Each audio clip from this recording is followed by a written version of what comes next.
qauli. Wa idh qala Musa, dan ketika Musa berkata li qaumihi kepada kaumnya, innallaha ya'murukum, sak temene Gusti Allah merintah maring sira kabeh antadbahu baqarah, yanto supaya nyembelih sira kabeh baqaratan ing sapi wadon.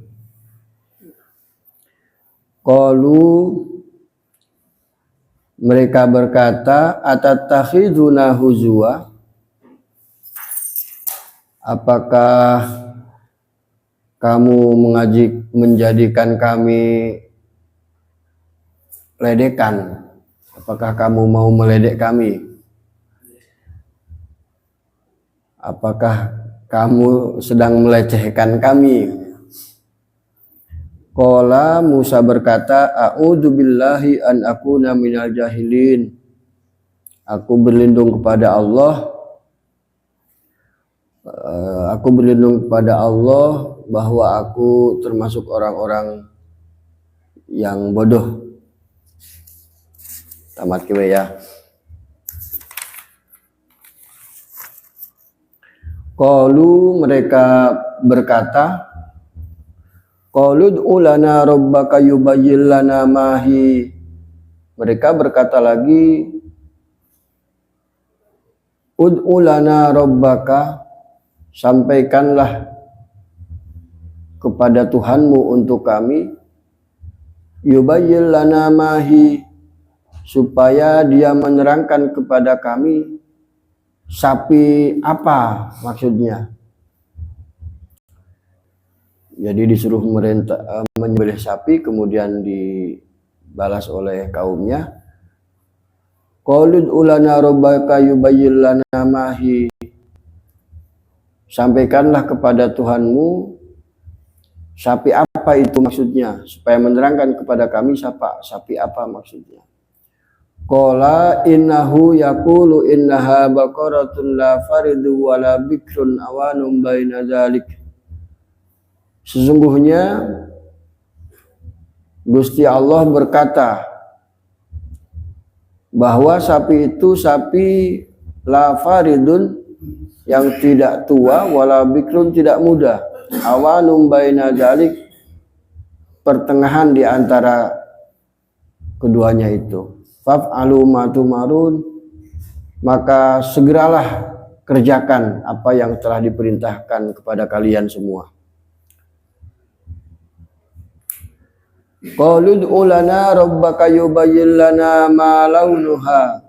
Mereka berkata lagi, sampaikanlah kepada Tuhanmu bagi kami, hendaklah dia menerangkan kepada kami apa warna sapi itu. Ma launuha, apa warna sapi itu. Qala innahu yaqulu innaha, Musa berkata sungguhnya Allah berkata bahwa sapi itu adalah baqaratun safra, sapi yang berwarna kuning, faqi'ul launuha, yang matang warnanya, warna kuning yang matang, tasurun nadirin, yang melezatkan, yang bikin enak dilihat gitu loh, yang enak dilihat. Qalu ud'u lana rabbaka yubayyin lana ma hi. Mereka berkata lagi, sampaikanlah, mohonkanlah kepada Tuhanmu supaya menerangkan kepada kami sapi yang bagaimana lagi, sapi yang seperti apa. Innal baqarata syabaha alaina, karena sapi itu seliru bagi kami. Seliru itu saling menyerupai, jadi tidak jelas mungkin gitu ya. Wa inna insyaallahu lamuhtadun, dan sungguhnya kami akan mendapatkan petunjuk insyaallah. Qala, Musa berkata, yaqulu, Musa menjawab, innahu yaqulu innaha baqaratun la jalulun. Sungguhnya sapi itu sapi yang orisinil kayaknya. Sapi yang orisinil. Yang belum pernah dipekerjakan gitu ya. Sapi yang belum pernah dipekerjakan. Tusirul ardo, baik untuk membajak bumi, wala taskil harsa, dan tidak pula untuk menyiram kebun. Musallamatun, yang sehat, la syata fiha, yang tidak ada belangnya.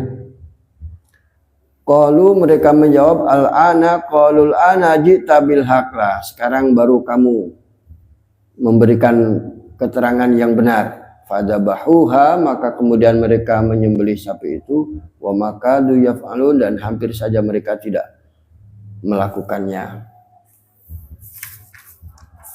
Panjang nih ya, lumayan. Jadi ayat ini menjelaskan tentang intinya dari surat Al-Baqarah.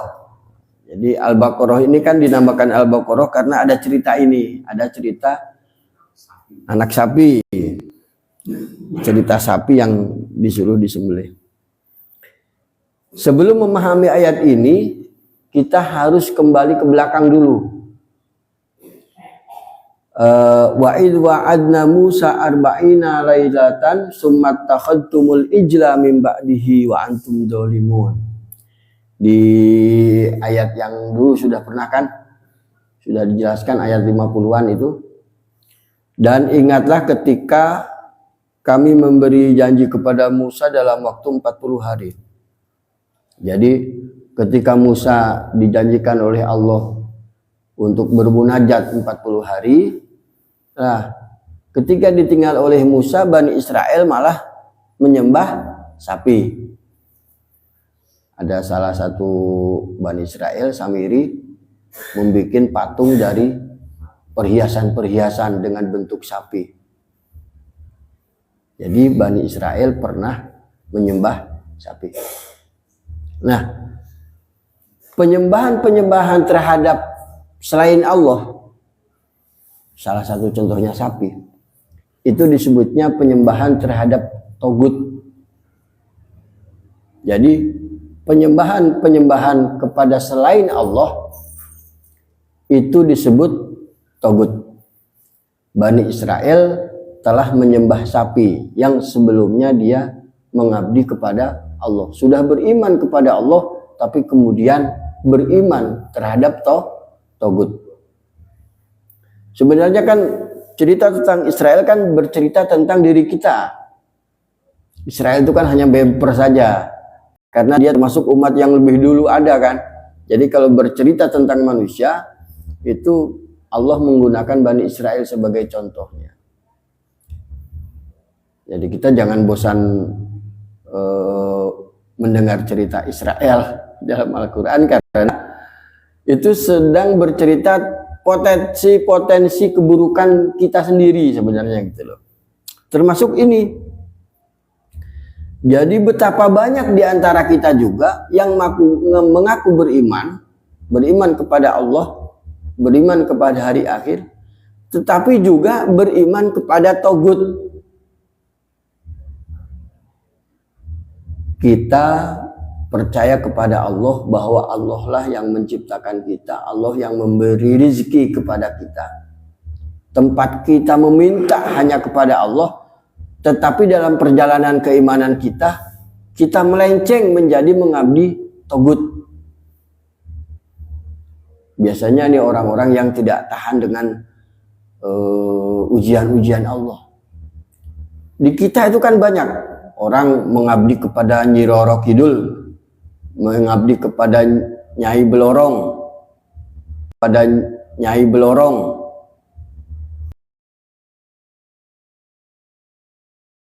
Kemukus, Gunung Kawi, itulah togut.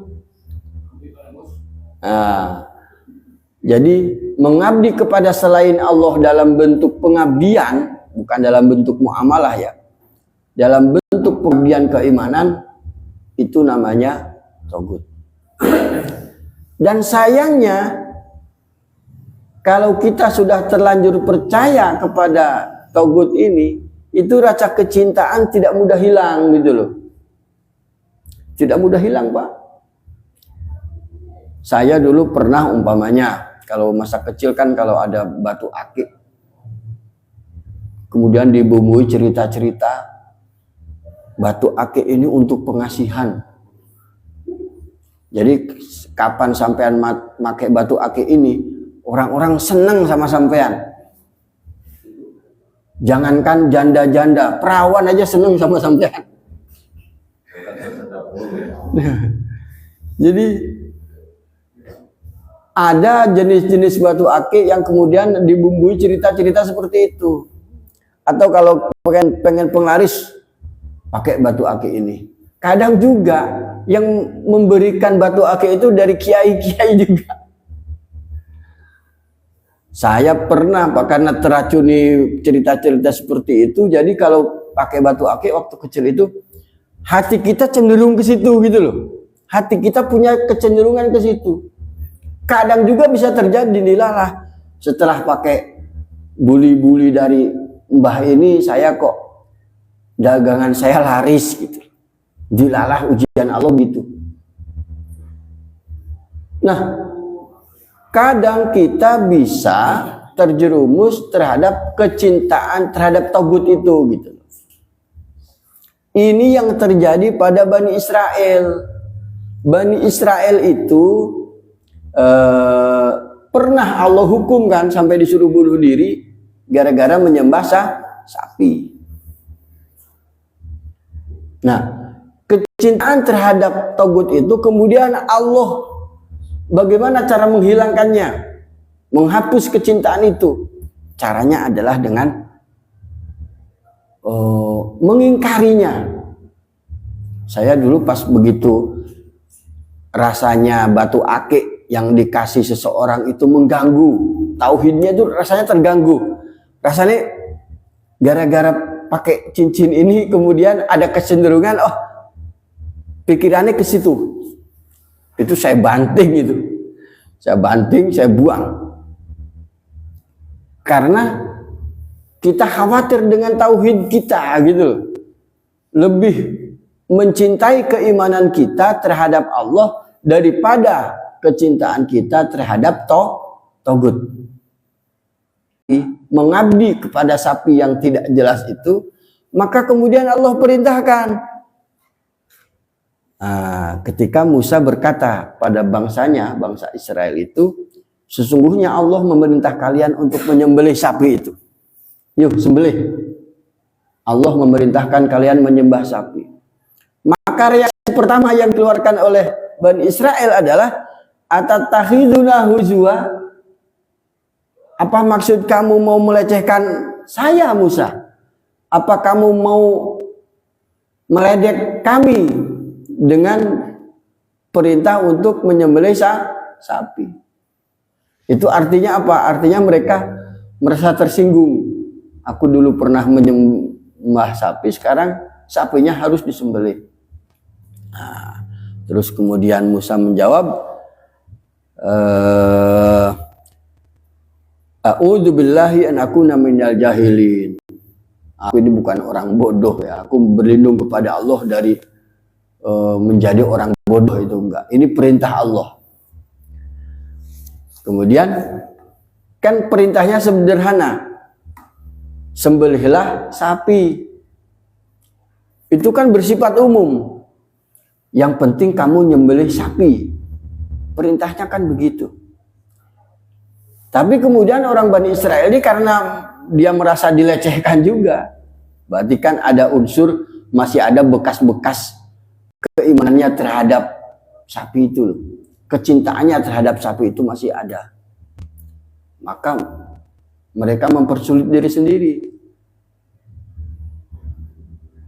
Kemudian mereka berkata, Mahi. Maksudnya sapi apa, Musa? Sapi apa maksudnya? Dijawab oleh Nabi Musa, Sesungguhnya Allah memerintahkan kamu menyembelih sapi itu sapi yang tidak tua dan tidak muda. Pertama, perintahnya kan sembelihlah sapi. Kemudian karena mereka tidak puas, masih ada sedikit ngeyel ya. Sapi ini sapi opo to Musa?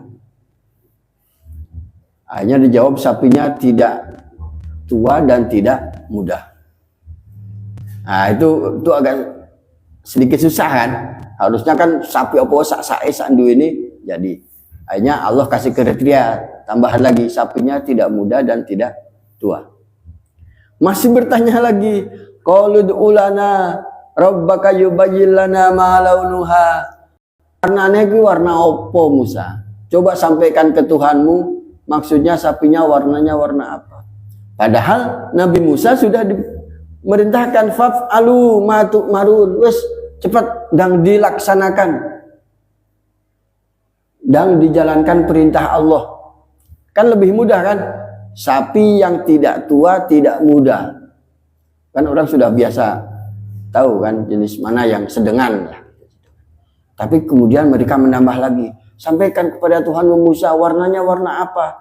Akhirnya disampaikan lagi oleh Gusti Allah itu, warnanya adalah innaha baqaratun safra. Warnanya warna kuning. Kuning yang kuning matang, kuning tua. Warna kuning tua. Tasurun nadirin, yang menyenangkan orang melihat. Berarti kan warna kuning tua mengkilat.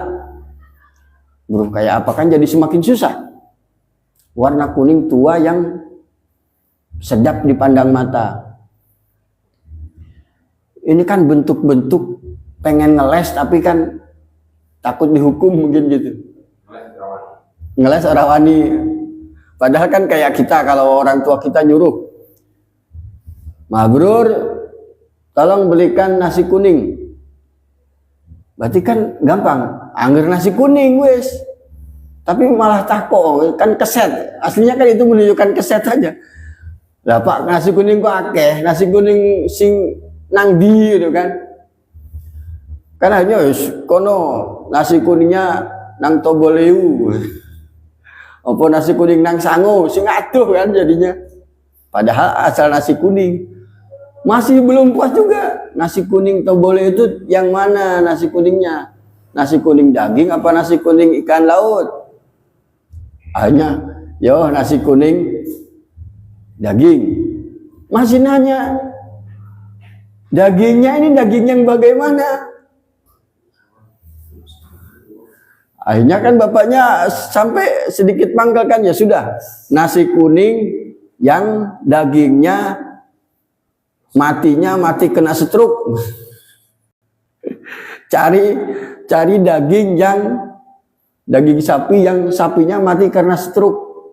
Kan tambah susah. Nasi kuning iwak daging yang penjualnya perawan tua. Tambah susah. Ya kayak gitulah maksudnya. Ini keset tapi tidak mau disebut keset mungkin gitu. Jadi bertanya terus. Itu juga belum puas, sudah dibilangin yang warnanya warna kuning tua itu. Masih nanya, qalud ulana rabbaka yubayyin lana ma hiya. Sampaikanlah kepada Tuhanmu Musa supaya dia menerangkan kepada kami sapinya sapi opo, karena sapi itu banyak, bisa keliru. Innal baqarata sabaha alaina, bisa keliru. Wa inna insyaallahu lamutadun, kok pasti iso aku golek sapi kayak ngono, iso tenang wae. Kan sudah ngerti itu semakin susah kan? Wa inna insyaallahu lamutadun, tenang wae, pasti kami akan dapat sapi seperti itu. Pertama Allah menyuruh menyembelih sapi saja. Kemudian sapinya yang bagaimana? Dijawab sapinya tidak tua, tidak muda. Masih belum puas juga, sapi yang tidak muda, tidak tua itu warnanya yang bagaimana? Akhirnya warnanya yang kuning tua, kuning matang, yang sedap dipandang mata. yang menyenangkan kalau orang melihat sapi itu? Kan semakin susah. Masih nanya lagi, sapinya sapi yang bagaimana? Karena sapi itu bisa keliru kami, banyak sapi itu. Nah, kemudian Allah ya masih jawab. Qala innahu yaqulu innaha baqaratun la zalulun tusirul ardo. Sapi ini sapi yang murni, yang belum dipekerjakan, sapi yang belum dipakai bajak sawah, sapi yang belum pernah dipakai untuk menyirami kebun. Sapi bangsawan ini, tidak sembarang sapi. Musallamatun, yang sehat, la syata fiha, yang tidak ada belangnya. Berarti kan warnanya kuning kabeh. Padahal sapi kan umumnya tetap ada belang-belangnya ya. Entah di kakinya, di pahanya, di kepalanya pasti ada belang. Kan semakin susah. Jadi ini hanya untuk menunjukkan sebenarnya ada keingkaran yang tersembunyi gitu loh. Bangsa Israel memiliki keingkaran yang tersembunyi sehingga dia mencari-cari alasan supaya sebenarnya dia tidak mau diperintah. Ngejalan gitu ya, ngejalan. Sampai akhirnya fadabahuha wa makadu yaf'alun. Kemudian mereka menyembelih sapi itu. Berarti kan tetap dicari, tetap dicari. Nah, sebenarnya sebagaimana tadi saya sampaikan, Allah memerintahkan untuk menyembelih sapi ini untuk menghilangkan rasa kecintaan terhadap sapi. Karena masih ada rasa kesukaan terhadap sapi walaupun dulu pernah dihukum. Makanya kalau kita sudah beriman kepada Allah, jangan pernah kemudian menjadi pengabdi-pengabdi yang lain. Itu yang disebut togut. Pencipta kita adalah Allah, meminta juga kepada Allah. Jangan kemudian pas meminta karena kita Allah kok suwen minta, saya minta rezeki dari tahun kemarin kok ya ora entuk wae. Minta kesuksesan ya ora dikasih-kasih. Yang sebenarnya Allah sedang uji. Kemudian dia mencari mengabdi kepada yang lain dengan pikiran bahwa itu mungkin bisa lebih cepat mendatangkan kekayaan.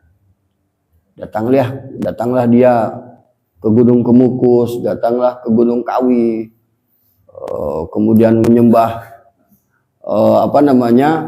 monyet, menyembah babi. Banyak sekali itu yang disebut togut. Babi ngepet lah. Jadi ada banyak di kita kan cerita-cerita togut semacam itu.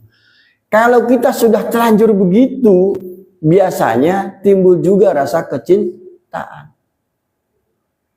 Nah, cara menghapuskan kecintaan terhadap togut-togut itu ya harus diingkari. Harus diingkari, harus diputus. Nah, Allah dalam ayat ini memutus rasa kecintaan Bani Israel terhadap sapi yang dulu pernah disembahnya. Harus disembelih. Untuk menunjukkan sapi itu nggak ada artinya apa-apa gitu loh. Ingat itu kalau ini cerita bapak saya dulu, kalau ada orang yang punya kepercayaan terhadap sesuatu, dia yang pertama akan membuktikan. Kayak umpamanya ada pisang itu, kan suka ada pisang itu di pohonnya banyak kan, ada yang dempet. Orang-orang bilang itu pamali, jangan dimakan, tidak baik. Itu biasanya bapak saya orang yang pertama yang akan makan itu.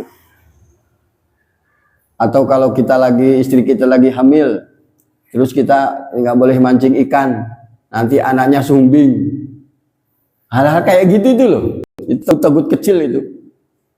Itu biasanya dia langsung mancing dan tidak terjadi apa-apa. Nah, kita harus punya keberanian yang kuat untuk melepaskan diri dari togut-togut yang terlanjur masuk ke pikiran kita. Karena kalau tidak gitu selamanya. Kayak saya cerita tadi, dulu saya pernah waktu kecil itu dikasih batu akik dan banyak bumbu-bumbu cerita bahwa batu akik itu bisa jadi pengasihan, bisa jadi mendatangkan rezeki. Itu togut-togut kecil yang harus kita putus. Caranya hancurkan togut itu. Sama seperti cerita Ibrahim. Ibrahim itu kan umatnya menyembah patung. Menyembah patung. Sampai bapaknya Nabi Ibrahim itu kan pembuat patungnya. Ketika dia sudah mengenal ajaran tauhid, mengetahui bahwa hanya Allah yang pencipta, Allah yang memberi rezeki, untuk memutus kecintaan terhadap patung-patung itu, maka dihancurkanlah patung itu. Jangan ada ketakutan, harus ada keberanian yang kuat, hancurkan, tidak apa-apa. Tidak akan ada terjadi apa-apa. Kalau kita di Jawa ini kan, kalau ke pantai selatan tidak boleh pakai baju hijau. Pernah dengar itu? Nyi Roro Kidul. Itu lawan, itu togut, gitu. Pakai saja baju hijau. Nah, itulah semacam itu. Jadi jangan kemudian kita menyerahkan keimanan kita, menggantinya dengan keimanan terhadap togut. Jadi la ikraha fid din qad tabayyana rusydu minal ghayy faman yakfur bit taguti wa yu'min billahi faqad istamsaka bil urwatil wusqa lan fisama laha. Jadi tidak ada paksaan dalam agama dan telah jelas mana jalan yang benar, jalan yang lurus, mana jalan yang sesat. Qad tabayyana rusydu minal ghayy faman yakfur bit taguti, barang siapa yang ingkar, kafir terhadap togut dan beriman hanya kepada Allah, sungguh dia faqad istamsaka bil urwatil wusqa, dia telah memegang tali yang sangat kuat, tidak mudah goyah, lan fisal malah tidak bisa putus lagi. Nah, ini tapi memang biasanya kalau orang yang sudah ruh tauhidnya masuk, itu biasanya punya imunitas. Dia punya imunitas. Kalau ada sesuatu yang kira-kira bisa mengganggu keimanannya, mengganggu tauhidnya, itu pikirannya langsung menolak. Nah, ini kalau kita sudah, tingkat keimanan kita sudah bagus. Makanya jangan pernah kita berbelok arah menjadi penyembah-penyembah togut, mengabdi kepada togut. Ini sebenarnya ayat ini bercerita tentang kita, gitu loh. Allah menyampaikannya dalam kisah Bani Israel, karena Bani Israel itu bangsa kaum yang lebih dulu dari kita, lebih tua dari kita. Jadi seperti Ibrahim yang menghancurkan patung-patung itu untuk memutus mata rantai akidah, untuk menghapuskan rasa kesukaan, kecintaan terhadap selain Allah. Jadi walladzina jitanabut taguta, itu orang-orang yang menjauhi togut, ayya'buduha, untuk disembah togut itu, lahumul busyra, bagi mereka lah kebahagiaan, bagi mereka lah kenikmatan hidup. Karena sesungguhnya togut-togut itu hanya menipu. Banyak di kita kan cerita orang yang pengen kaya secara instan, datang ke suatu tempat, membuat perjanjian dengan togut. Kata dukunya mudah. Ya, di sini tidak ada perlu tumbal, Mas. Tidak ada. Sampai cuma perlu nyembelih kambing saja. Sama kan jenengan juga sering kurban. Orang-orang kurban, nah anggap saja itu kurban. Jadi jenengan hanya butuh nyembelih kambing untuk simbah, untuk simbah penghuni sini. Dilakoni, Pak. Dilakoni. Dia sudah bikin perjanjian dengan togut itu, padahal dia sudah beriman kepada Allah. Itu yang disebut musyrik kan. Datang Pak kekayaan, Allah izinkan memang. Manusia berserikat dengan togut itu Allah izinkan untuk mengujinya sejauh mana keimanannya. Maka kemudian dapat kekayaan, tapi dia tidak sadar bahwa kekayaan itu membius, bahwa kekayaan itu menjadi fitnah. Mungkin pas dalam perjalanannya dia dikasih imbalan dengan uang, taruhlah kalau dinilaikan 10 juta. Jadi dia mengorbankan satu kambing dikasih 10 juta sama togutnya itu. Padahal itu atas izin Allah. 10 juta, 10 juta. Ternyata semakin kesini dia semakin rakus. Masa semene wae sih? Orang peningkatan ini tukang ojek wae iso. Pripun, Mbah? Yo nek pengen luwih akeh yo bisa, Mas, sangat bisa. Ning kan tumbale yo ganti gitu loh. Tumbale yo ganti. Nek pengen 100 juta yo iso. Yo anggar sampean iso numbalke wong siji yo. Piro wae dinehi. Kan rayuannya begitu. Rayuan dunia, rayuan togut. Padahal bukaannya dari anggap saja kurban mas. Sampai kemudian akhirnya dia mendandatangani perjanjian baru dengan togut supaya tambah lebih kaya. Akhirnya harus mengorbankan orang. Yang pada ujungnya keluarganya jadi korban, dia jadi korban. Dan tidak ada yang menikmati kekayaannya kecuali togut itu sendiri. Nah, di sini harus diputus. Kalau umpamanya ada kita pernah memiliki kesukaan, keimanan, kecintaan, terpengaruh dengan togut-togut itu, maka putuskan hubungan dengan togut itu dengan penuh keberanian.